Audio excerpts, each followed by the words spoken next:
oleh para sahabatnya. Setelah ditanya, baginda bersabda, sabda baginda, para hartawan banyak mendapat pahala. Mereka solat seperti kami, puasa seperti kami, dan dapat memberi sedekah dari kelebihan hartanya. Lalu kami ini bagaimana? Jawabnya, bukankah Allah telah menjadikan bacaan bagi kamu yang dapat dijadikan sedekah oleh kamu? Ketahuilah bahawa tiap-tiap satu tasbih itu sedekah. Tiap-tiap satu takbir itu adalah sedekah. Tiap-tiap satu tahmid itu adalah sedekah. Tiap-tiap satu tahlil itu adalah sedekah. Menyuruh kepada kebaikan itu adalah sedekah. Mencegah dari kemungkaran itu adalah sedekah. Dan dalam kemaluan serta bersetubuh seseorang di antara kamu itu adalah sedekah. Sahabat itu bertanya lagi, ya Rasulullah, seseorang di antara kami menuruti nafsu syahwatnya, apakah dia dapat pahala? Jawabnya, bagaimana pendapat kamu kalau dia meletakkan syahwatnya itu pada sesuatu yang terlarang? Berdosakah dia? Bukan dia, bukannya berdosakan dia tu, berdosakah dia? Bukan keinginan. Berdosakah dia? Begitulah. Tetapi kalau dia meletakkannya pada sesuatu yang halal, pasti dia dapat pahala. Bermakna nak dapat pahala ni bukannya teruk benar, ya. Itu dapat pahala sedekah. Sahabat ditanya oleh para sahabat, ya Rasulullah, orang hartawan tu untunglah, orang kaya tu untunglah, kata sahabat, ya. Apa untungnya? Dia sembahyang macam kami juga, dia puasa macam kami juga, tapi mereka ada harta, mereka boleh bersedekah. Mereka ada harta, boleh bersedekah. Kami apa nak sedekahkan, apa tak ada. Dari kelebihan hartanya bolehlah dia sedekah. Lalu kami ini bagaimana? Apa nak kami sedekahkan? Kami ada gigi dengan lidah aja.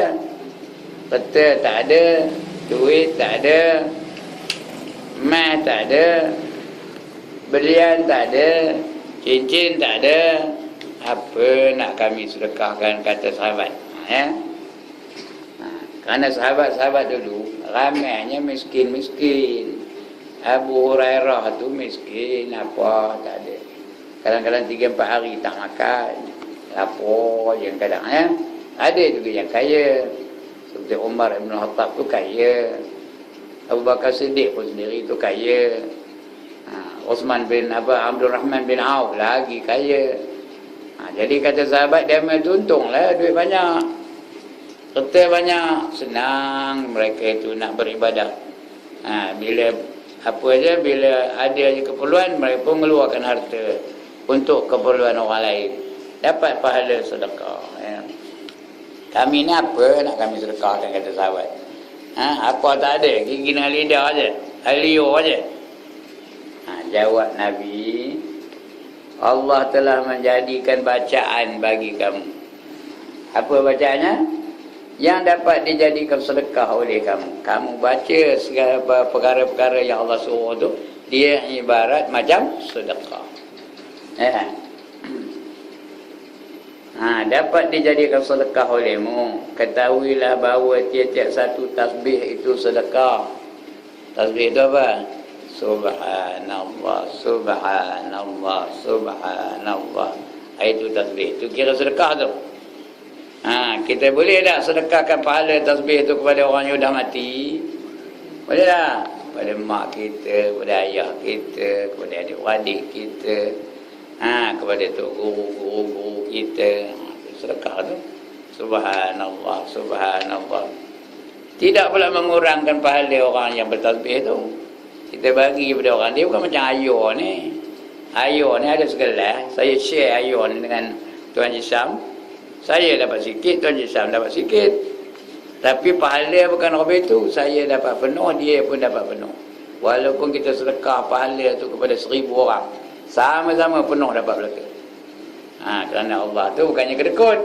Kawannya kita. Itulah sedekah. Semua itu sedekah.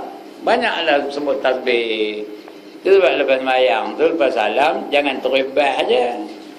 Taubah. Apa? Kumbah. Lepas salam kumbah. Lepas salam kumbah. Lepas salam kumbah. Tunggulah duduk sekejap. Habis salahnya ikut tu imam tu, subhanallah, subhanallah, subhanallah. Sekali aja sebut subhanallah, pahalanya memenuhi langit dan bumi. Dan boleh pula kita niatkan untuk menghadiah kepada orang lain. Aku sedekahkan pahala ini, pahala ibadah aku ni untuk polan-polan untuk orang yang dah mati, orang yang belum mati pun boleh, untuk ibu bapa pun boleh, Itu sedekah tu. Siapa tak tahu nyebut subhanallah, jangan angkat tangan. Semua orang tahu. Atas sebutlah. Dari nunggu saya tadi apa salahnya? Subhanallah, subhanallah, subhanallah. Ada apa tak? Lain kali tak nunggu tu sebut je subhanallah, subhanallah. Lagi? Alhamdulillah, alhamdulillah, Tiap-tiap satu tahmid itu adalah sedekah. Tahmid apa? Alhamdulillah, subhanallah, tasbih. Tahmid alhamdulillah, alhamdulillah, alhamdulillah. Dia sedekah tu. Tiap-tiap tahlil itu juga adalah sedekah. Tahlil apa? La ilaha illallah, la ilaha illallah, la ilaha illallah. Itu namanya apa? Tahlil. Sedekah juga. Itu kita lepas sembahyang sebut subhanallah berapa kali? 33 kali. Lepas itu sebut pula alhamdulillah berapa kali? 33 kali. Lepas itu sebut pula Allahu Akbar berapa kali? 33 kali. Itu semua sedekah lah kata. Pahala untuk kita pun dapat, untuk orang lain pun dapat kalau kita sedekahkan kepada orang lain. Begitu juga menyuruh kepada kebaikan itu. Ngajak orang muh kita ngaji petang ni, itu sedekah tu. Kalau mau dia datang, kita dapat pahala tak? Dapat kata dapat pahala? Dapat. Ada ngajak orang tadi? Ada. Alhamdulillah. Dia datang pun kita dapat pahala, dia tak datang pun kita dapat pahala. Dia tak datang. Anda aku menyampah aku dengan ustaz tu katanya. Kita ngajak tu dapat pahala tak? Dapat pahala juga. Walaupun tidak disambut dengan ajakan kita tu secara positif. Dia tak datang ni jadi rumah lantar. Malas aku buang masa aja. Aku nak tidur katanya. Tak apa. Kita ngajak tu dapat pahala. Dapat pahala apa kalau pahala amar ma'ruf namanya. Amar ma'ruf. Mengajak kepada kebaikan. Menyeru kepada kebaikan. Nampak budak-budak tak tudung, kita pergi kabur dia, kamu pakailah tudung macam. Itu mengajak kebaikan itu. Ini bio aja. Tolong pula beli kan. Dia pula tolong milih apa ni? Milih baju, nampak tengkuk, nampak leher, nampak dada, nampak punggung, nampak semua tu. Dia tukang milih, ini cantik ni kau makan. Itu bukan menyeru kebaikan tu, itu itu menyeru kejahatan. Itu kerja orang munafik lah tu. Al-munafiquna wal munafiqat ba'duhum min ba' ya'muruna bil munkar wa yanhauna 'anil ma'ruf. Orang munafik lelaki dan perempuan sentiasa bekerja sama di antara mereka. Mereka menyeru kepada kejahatan dan mencegah kepada kemungkaran. Ngajak orang buat jahat aja. Mari kita menari, mari kita berjoget lambak, mari kita karaoke, Mari kita mengumpat orang, mari kita sembang hai orang, itu. Kemudian mencegah kepada kebaikan. Kalau orang pergi ngaji, apa kau mencekik tu, buang masa aja, kata. Baik ikut aku, kata. Itu dia. Kalau kita ngajak orang kepada kebaikan, itu adalah sedekah namanya. Ya. Menyuruh kepada kebaikan itu adalah sedekah. Itu Allah suruh tu. Wal takum minkum ummatin yad'una ilal khair, kata Allah. Hendaklah ada di kalangan kamu satu golongan, satu gerakan, satu kumpulan yang mereka menyuruh ke arah kebaikan. Ya'muruna bil ma'ruf, menyeru kepada kebaikan, wa yanhauna 'anil munkar, dan mencegah kepada kejahatan.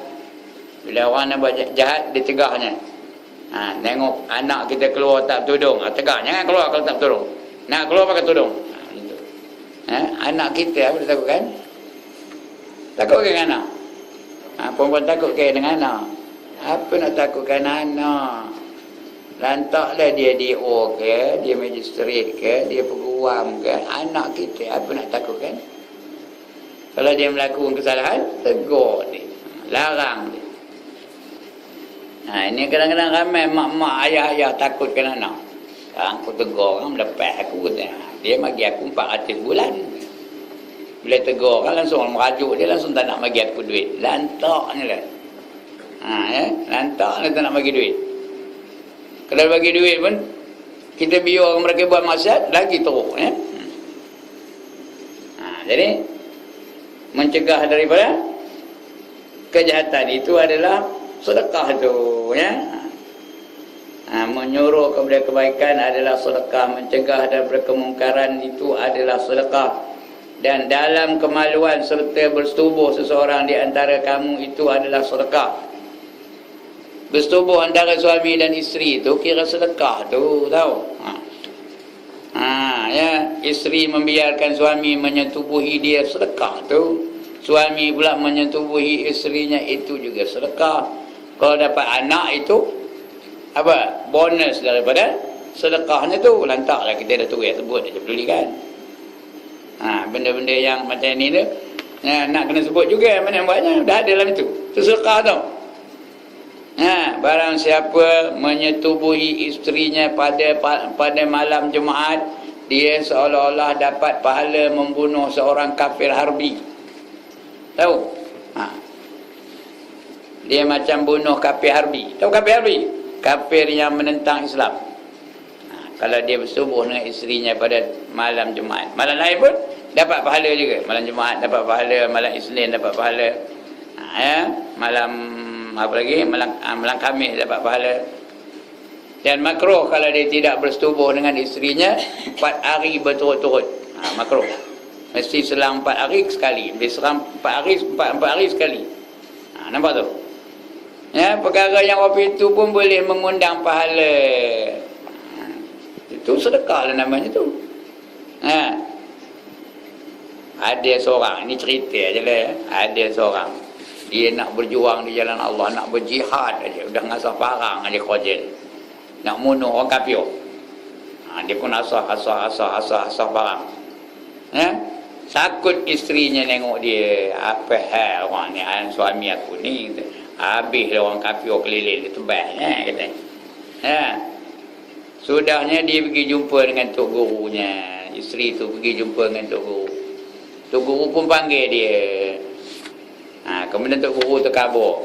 Kamu tahu tak, kata, kalau kamu bersetubuh dengan isteri kamu pada malam Jumaat, kamu melakukan suatu seolah-olah kamu membunuh kafir harbi. Ya ke tok guru, kata. Oi, kalau apa itu aku buat yang itu je lagi sedang, kata. Maka tak jadilah dia nebah bunuh orang. Bila tetap malam Jumaat, dia suruh dengan isterinya. Pada satu malam Jumaat, dia pergi bersembang dengan satu orang. Bersembang. Macam tak nak balik-balik aja. Sudahnya isteri itu pergi ngabur dia. Abang, tak nak ke bunuh kafir harbi, katanya. Dengar itu, mau balik, katanya. Faham dia macam cerita ni? Itu dia, Ini macam-macam carut tapi sebenarnya ni cerita yang diceritakan oleh orang ulama menceritakan ni pada saya ni. Ini dia sedekah tu. Jadi dalam kemaluan itu serta bersetubuh seseorang di antara kamu itu adalah sedekah. Sahabat itu bertanya lagi, ya Rasulullah, seseorang di antara kami menuruti nafsu syahwatnya, apakah dia dapat pahala? Karena dia bersetubuh tu mesti bernafsunya. Dia ikut nafsu tu. Nafsu tu patut kita tentang. Nafsu tu patut kita lawan. Tapi dia ikut juga. Dapat pahala tak? Tanya sahabat kepada Rasulullah, takkan dapat pahala ikut hawa nafsu? Orang subuh tu mesti nak ada nafsu. Ada orang subuh tak ada nafsu? Mesti ikut hawa nafsu juga. Jadi dapat pahala tak? Tanya dia sahabat kepada Rasulullah. Nabi jawab apa? Bagaimana pendapat kamu kalau dia meletakkan syahwatnya itu kepada sesuatu yang terlarang? Berdosakah dia? Kalau dia ada nafsu terhadap perempuan lain, lalu dia berzina dengan perempuan itu, berdosa ke tak? Perempuan berdosa ke tak? Berdosa. Berzina tu hukumnya dosa. Tapi dengan isteri tidak berdosa. Kalau berzina tu dengan orang lain, dengan orang lain dapat dosa. Tapi kalau dengan isteri, dapatlah pahala. Itu dia. Sebab itu Nabi selalu bila dia teringin tengok perempuan lain, dia balik ke rumah. Kerana apa yang ada pada perempuan yang lain itu ada juga kepada isterinya. Faham ke cakap sana?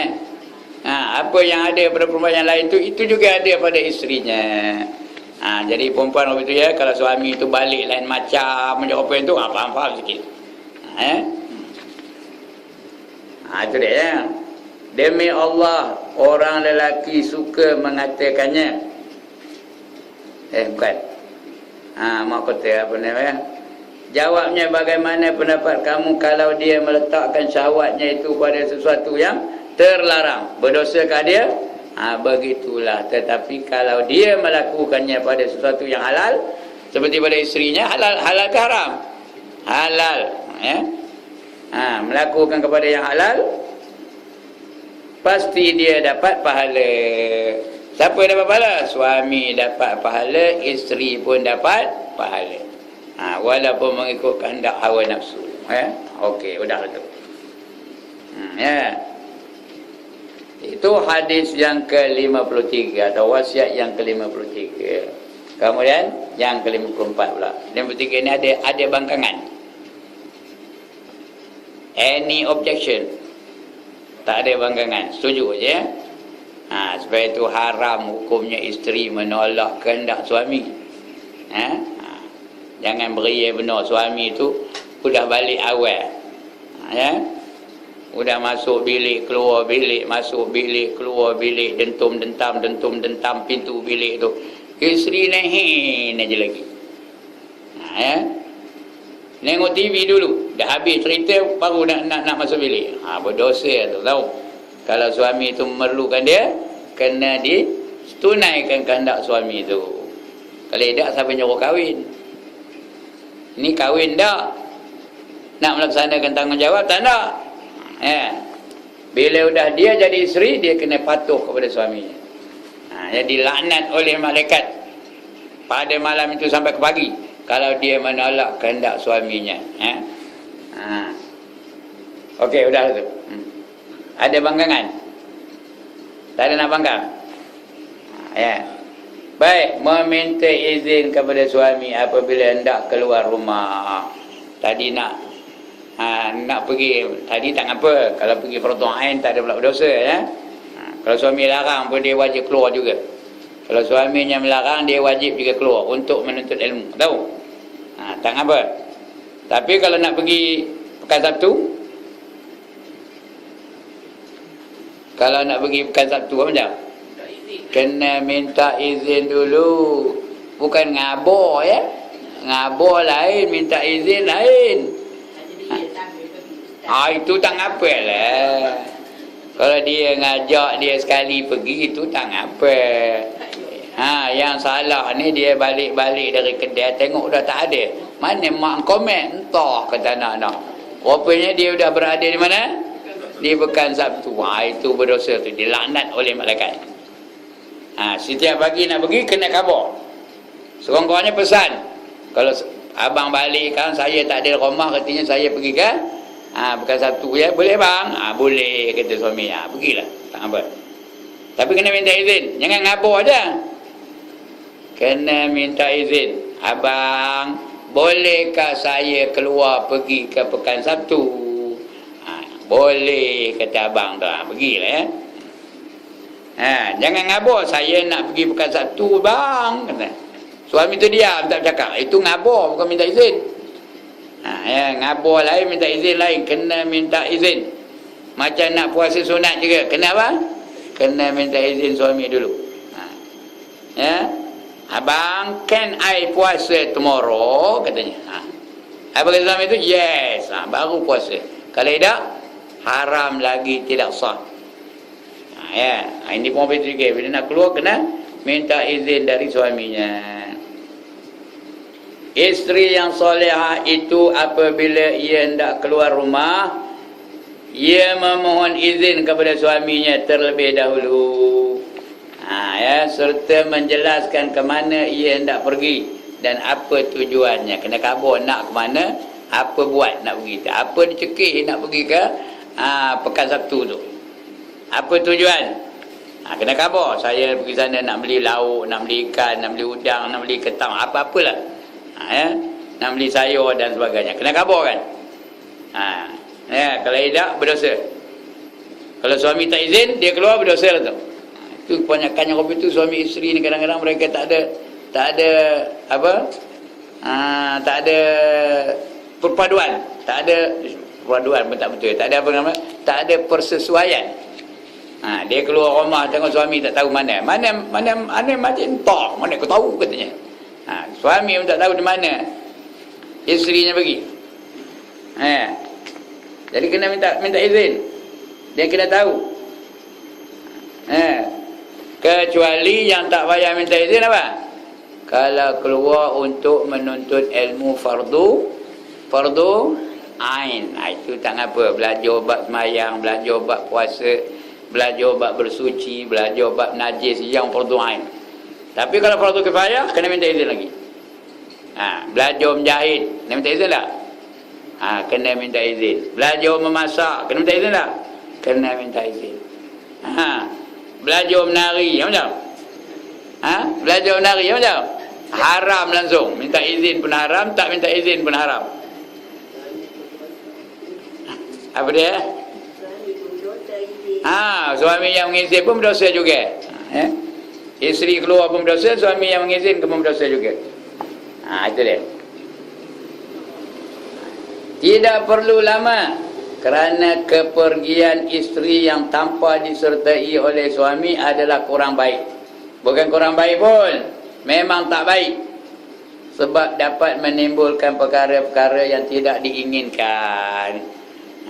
Nak keluar rumah, nak pergi bertandang rumah sahabat, rumah kawan, orang jiran sebelah, kena khabar pada suami tu, kena minta izin dulu.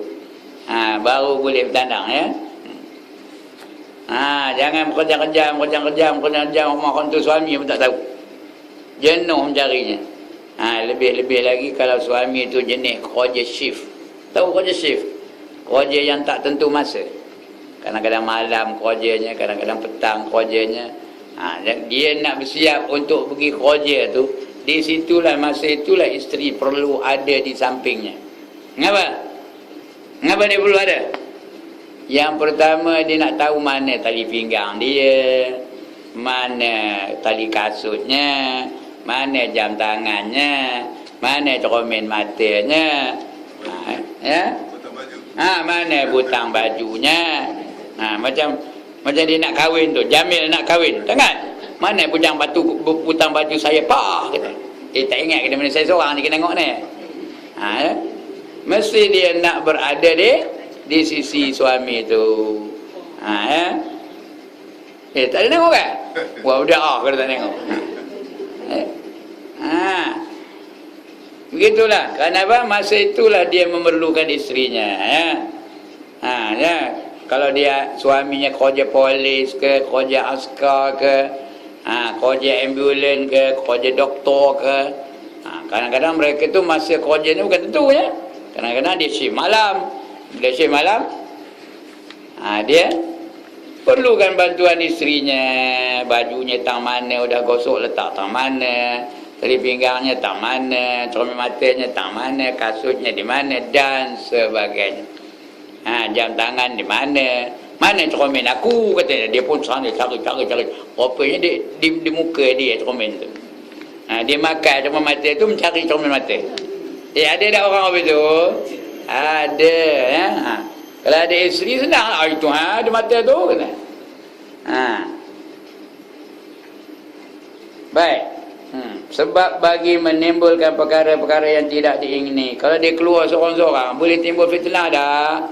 Boleh. Tambah perempuan muda pula tu. Keluar seorang-seorang, dia boleh timbul fitnah. Banyak orang akan cuba untuk menganiaya dia. Kalau dia seorang-seorang. Hendaknya muda, cantik pula tu, kaya pula tu. Ramai orang minat pula tu. Jangan berani keluar seorang-seorang. Ya. Itu sebab kalau keluar seorang-seorang, belajar pun tak boleh. Belajar berdoain pun tak boleh kalau bahaya dalam perjalanan. Macam nak datang kemari, ketua saya ikut kubur tu. Kalau seorang-seorang jalan kaki pula macam. Dia daripada masjid sana, nak belajar berdoain di surau ini, terpaksa melalui kubur tu kan. Lengang tu kan. Dia seorang-seorang je berjalan kaki pula tu macam. Berdosa tu tahu. Jadi kalau nak datang dengan kawan tak apalah. Ada motor tak apa. Ada motor pun bahaya juga tapi tak apalah. Ada motor tu selamat sikit. Tapi kalau jalan kaki memang tak boleh. Ramai ada orang lalu lalang sana. Di kubur-kubur tu. Ramai ada orang lalu lalang. Tak ramai. Itu yang bahaya tu. Ya.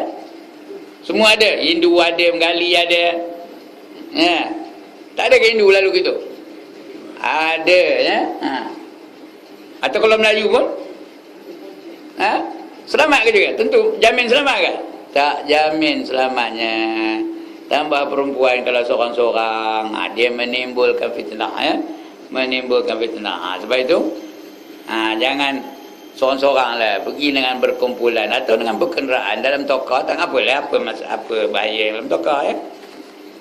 Itu dia. Mana ke dia? Kadang-kadang malah akan membuat hubungan suami isteri menjadi rosak. Kadang-kadang hubungan suami isteri itu menjadi rosak sebab dia keluar rumah tanpa pengetahuan suaminya. Suami itu dah mulai moncong aja. Ya. Sudah moncong dah tak nak cakap. Diam aja. Menderita tak kalau suami tak nak cakap dengan kita? Menderita tak? Menderita, jenuh kita manggil. Nak minum bang? Minum. Hari ni masak apa bang? Macam kena seminggu, udah menderita. Apa kena abang pun ni? Rasulullah sallallahu alaihi wasallam bersabda, tiap isteri yang keluar rumah tanpa izin suaminya tetap berada di dalam murka Allah. Nampak tak? Setiap kali dia keluar rumah tanpa izin suaminya, dia berada dalam murka Allah Ta'ala. Allah murka kepadanya. Allah laknat dia sehingga dia balik ke rumah, sehingga dia minta izin dengan suaminya balik. Kalau tidak sentiasa di bawah, dia dilaknat oleh Allah. Tahu laknat? Apa laknat? Celaka kamu kata Allah ya? Bukan Allah yang melaknat. Bila Allah melaknat, Nabi pun melaknat, malaikat pun melaknat, segala binatang-binatang luar tu pun melaknat. Kredit melaknat, lipas melaknat, semut melaknat, lalat melaknat, belalang melaknat, ulur melaknat, ikan keli melaknat, ikan ruan melaknat, ikan di laut semua melaknat belaka. Ikan di lombong dekat-dekat ini tu semua melaknat belaka tu. Ikan tapah melaknat, ikan telepia melaknat, ikan apa lagi? Ikan sepat melaknat. Segala-galanya melaknat.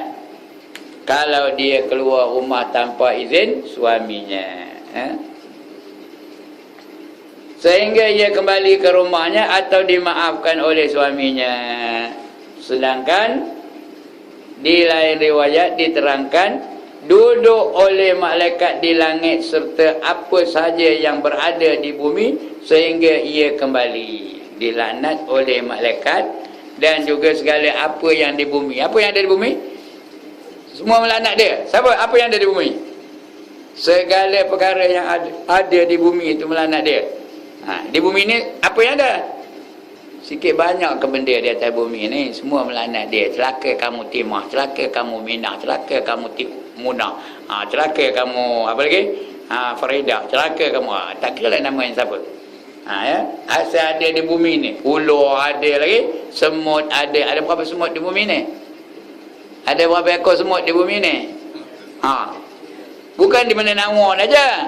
Di bumi ni, di bumi. Di seluruh bumi, di England, di India, di China, semut-semut tu melaknat tu. Ya. Ulat-ulat lagi. Rama ada berapa ekor rama dalam bumi ni? Ikan ada berapa ekor? Ikan bilik ada berapa ekor dalam laut tu? Semua melaknat kita. Lagi apa? Ikan keli ada berapa ekor? Dalam lombong tu ada berapa ekor? Ini satu bumi. Dalam bumi ni. Ular ada berapa ekor? Rimau ada berapa ekor? Itik ada berapa ekor? Ayam ada berapa ekor? Semua melaknat dia. Gajah ada berapa ekor? Burung ada berapa ekor? Asal di bumi semua melaknat dia. Cuma kita tak dengar. Kalau dengar, takut kita. Yang tak dengar dua je. Yang pertama manusia, yang kedua jin. Dua tak dengar. Lain tu semua dengar tau. Lembu dengar, katak dengar, ular dengar, rimau dengar, semut dengar, lalat dengar, nyamuk dengar. Habis semua dengar belaka. Itu yang kadang-kadang kita lalu tu lembu tu. Kata dia, itu tengah dilaknat di apa ni? Tengah kena laknat dah tu, kata lembu tu. Padan muka kamu, kata lembu tu. Kita tak tahu. Ya. Lalu aja ikut burung tu cekak, burung kelicak. Rupanya dia nak ngabul. Kamu tu tengah dilaknat oleh malaikat, kata burung tu. Ya. Cuma kita tak faham, tak dengar. Itu aja salahnya. Dikutuk oleh malaikat di langit serta apa sahaja yang berada di bumi sehingga ia kembali. Dikutuk di malaikat di langit. Dalam hadis yang lain pula diterangkan, tiap-tiap wanita yang menggunakan wangi-wangian, dia nak keluar pakai air wangi dulu. Ya, ia keluar melalui segolongan kaum lelaki. Dia keluar tu, lalu satu kumpulan lelaki terhidu bau air wangi pada dia, tertarik dia dengan bau air wangi tu. Ya, dikira apa tu? Dikira dia telah berzina. Macam berzina. Sebab itu nak keluar tu jangan berwangi-wangian. Ya? Nak pakai air wangi boleh tak boleh? Wahai isteri-isteri, nak pakai air wangi boleh tak boleh? Boleh. Tapi di mana? Di rumah. Biar suami yang menciumnya. Wangi baru kamu ni ya. Kata suami tu. Barulah suami tertarik. Ini dah bila makan air wangi nak pergi pekan Sabtu. Beria benar wanginya. Ya, nak pergi pasar malam. Sini pasar malam hari apa? Selasa ya. Hari Selasa beria benar wangi-wangiannya. Ya. Di rumah bau belacan, bau air kencing budak, bau bawang, bau halia. Dan sebagainya. Terbalik, patutnya keluar tu dan dia tak ada berwangi-wangian, di rumah berwangi-wangian. Jadi orang lain nampak isterinya cantik, suaminya tak nampak kecantikan isterinya. Ya, kalau keluar punya lah hebat, bergolit-golit bajunya. Ya, baru beli pula tu. Baru beli di nilai 3. Mau golit-golit bajunya. Di rumah cari baju yang koyak rabah. Ya. Tambah bila malam. Lantaklah saya sebut je. Kadang malam Jumaat tu pakaiannya bedak sejuk. Udah boleh tompok mukanya macam ular sawir aja. Agaknya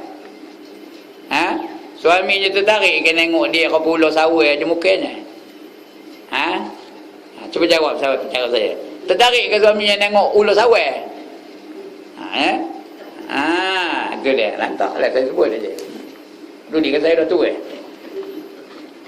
Kalau ustaz lain tak berani nyebut apa itu.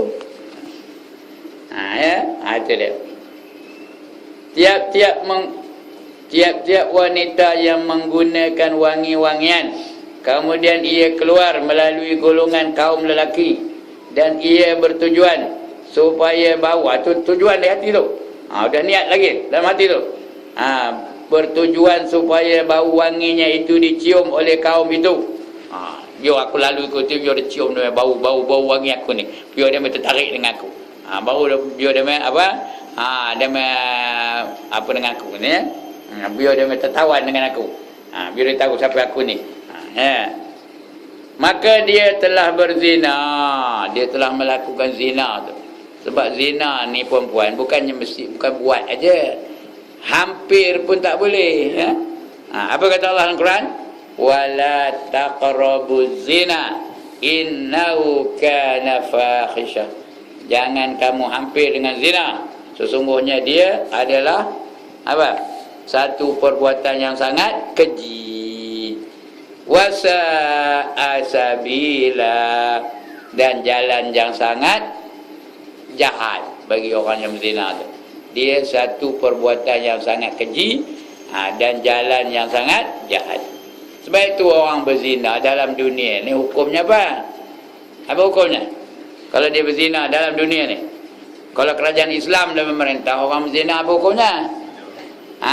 Kalau dia orang yang sudah merasa persetubuhan, orang yang dah kahwin, orang yang muhsan namanya, maka hendaklah direjam dengan batu sampai mati. Kalau dia anak dara belum pernah merasa persetubuhan, apa buat? Dipukul dengan rotan berapa kali? 100 kali. Lepas itu dibuang negeri, jangan bagi dia balik. Selama setahun. Dibuang negeri selama setahun. Itu dia. Itu sebab orang berzina ni hukumnya berat. Kalau di dunia tak kena, di akhirat esok kena. Di dunia ni kira berat lah, tapi di akhirat esok lagi berat tau. Orang berzina di dunia ni, di akhirat esok, kalau perempuan dibesarkannya susunya tu sebesar dunia ni. Kalau perempuan, kalau lelaki, kemaluannya tu dibesarkan sebesar dunia ni. Lepas tu didatangkan oleh 70,000 orang malaikat. 70,000 perempuan, bukan 70 orang. 70,000 orang malaikat. Masing-masing ada cemeti di tangannya. Cemeti itu daripada api neraka. Apa warna cemeti tu kan? Kalau dia ambil dari neraka, merah lah. Lepas tu mereka berdiri keliling kemaluan tu. Kalau perempuan, keliling susu perempuan tu. Berdiri keliling tu. Lepas tu seorang bilang, 1, 2, 3. Apa banyak? Piam! Dempuknya. Dempuk je tentang susu wanita tu. Atau tentang kemaluan lelaki tu. Hancur. Lepas tu elok balik, bilang lagi. 1, 2, 3, piam! Hancur. Elok balik. Lepas tu bilang lagi. 1, lagi 2, 3, piam! Hancur. Elok balik. Lepas tu bilang lagi. Apa? Jangan bilang lagi. 1, 2, lagi 3, piam! Hancur. Elok balik. Lepas tu bilang lagi. Apa bilang? Apa lagi? Wahid isnani salah siap. Begitulah siksa bagi orang yang berzina dalam dunia ni. Sebab itu zina ni bukan dilarang berzina, dilarang hampir dengan berzina pun tak boleh. Sebab itu dilarang dalam Islam pergaulan bebas. Dilarang dalam Islam pendedahan aurat. Kerana semua itu boleh membawa kepada zina. Sebab itu Allah larang hampir dengan zina pun tak boleh. Lebih-lebih lagi berzina. Lagilah dia. Dan setiap mata yang memandangnya juga ikut berzina. Siapa nengok perempuan yang pakai wangi tadi, tertarik pula tu, perli pula tu, wangi nampak, wangi baunya, maka dia pun juga turut berzina. Dapat dosa zina. Seolah-olah dia berzina di dalam dunia ni. Itu hadis yang ke-54. Baik. Baca lagi ke tak? Udah? Udah? Ha? Pulang pada perempuan lah. Udah? Jadikanlah persetubuhan sebagai rahsia anda berdua. Ya. Kata satu lagi lah baca senang ya. Persetubuhan tu jangan cerita pada orang. Ya. Kalau ada kelemahan suami tu jangan cerita pada orang. Kalau ada apa-apa tentang suami tu, hal-hal dalam kelambu, biar dia dengan suami aja. Jangan cerita pada orang luar. Suami pun apa itu, hal-hal dalam kelambu jangan cerita pada orang, biar antara dia dan isterinya saja. Jangan cerita pula, oh isteri saya pandai melayan gini, jangan kot. Ya. Suami saya rupa badan besar tapi Allah nyampah tengok. Jangan. Ya. Biar rahsia antara suami dan isteri saja. Apa kata Nabi? Sejahat-jahat orang di sisi Allah pada hari kiamat nanti ialah seorang lelaki dan perempuan yang melakukan persetubuhan kemudian menceritakan rahsianya itu kepada orang lain. Tentang persetubuhan tu antara suami dan isteri je. Ya. Jangan pula cerita pada orang lain dia tu begini. Jangan ya. Suami dan isteri je. Isteri simpan rahsia itu, suami pun simpan rahsia isteri itu. Pada suatu hari sesudah Rasulullah sallallahu alaihi wasallam selesai mengerjakan solat lepas sembahyang, ya, lalu menghadap kepada para jemaah dan bersabda, tetaplah kamu di tempatmu. Apakah ada di antara kamu yang mendatangi isterimu, menutup pintu dan memasang tirainya, kemudian keluar dan bercerita? Ada tak kamu tutup pintu? Di rumah dengan isteri kerja benar tutup pintu, pasang tirai, jangan bagi orang tengok. Betul, lepas itu dia ngabur pula rahsia isteri dia. Apa saja yang ada pada isteri dia cerita pada orang lain. Adakah kamu apa itu, kata Nabi? Para sahabat semuanya diam. Tidak ada yang bersuara, tak ada yang berani bersuara. Kemudian Rasulullah menghadapkan mukanya kepada kaum perempuan, lalu bertanya, apakah ada di antara kamu anda berbuat demikian? Kamu ada buat apa tak? Cerita hal suami kamu. Suami saya tu kuat benar nafsunya, ada cerita tak? Atau suami saya tu tak guna penyebab orang lah, dan sebagainya. Badan aja besar kena. Ada cerita apa itu tak? Dia tanya pada perempuan. Kemudian pada waktu itu bangun anak perempuan Ka'ab. Anak perempuan Ka'ab. Ka'ab ni seorang sahabat ya, Ka'ab nama. Lalu berkata, demi Allah seorang lelaki suka mengatakannya dan orang perempuan juga mengatakannya. Ada, kata dia, anak perempuan Ka'ab. Suami banyak cerita hal isteri dia pada orang lain, pada sahabat-sahabat dia. Isteri pun banyak juga mencerita pada hal suaminya kepada sahabat-sahabatnya. Memang ada ya Rasulullah, kata di anak perempuan Ka'ab. Jadi jawab Nabi Rasulullah sallallahu alaihi wasallam bersabda, tahukah kamu seperti apakah mereka yang suka berbuat demikian? Orang yang suka buat apa itu apa jadinya? Apa? Seperti apa? Ya. Orang yang berbuat seperti itu adalah syaitan jantan dan syaitan betina. Siapa nak jadi syaitan jantan, syaitan betina? Jangan harus ya. Jadi jangan ceritakan hal-hal suami dia. Ya. Salah seorang di antara mereka mendatangi temannya untuk memuaskan nafsunya, sedangkan teman-teman yang lain melihatnya. Macam itulah lebih kurang ya. Dia bersetubuh dengan isterinya, orang lain nengoknya. Bukan benar ni, seolah-olah orang lain dibenarkan, orang lain tengok. Pasal diceritakannya keadaan dia bersetubuh dengan isterinya begini. Sudah dapat gambarannya. Rupa ini, rupanya ya. Padahal bukan tengok betul-betul. Dia menceritakan tu. Macam setan apa betul lah. Ya. Sebab itu rahsia antara suami dan isteri saja. Jangan orang lain tumpang tui. Tahu tumpang tui? Macam tengok dulunya. Jangan. Macam itulah umpamanya. Salah seorang di antara kamu mendatangi temannya untuk memuaskan nafsunya, sedangkan teman-teman yang lain melihatnya. Ya, udah itu. Cukup. Satu lagi ya, apa wasiat.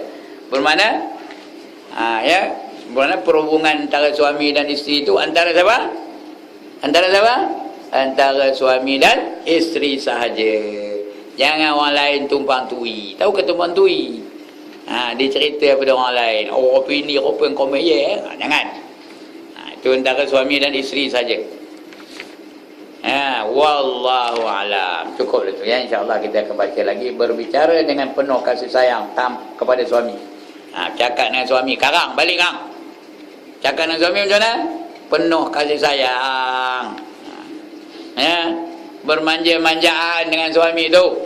Walaupun dah tua. Ada orang dah tua ustaz. Udah tua lagi nak lebih manja lagi.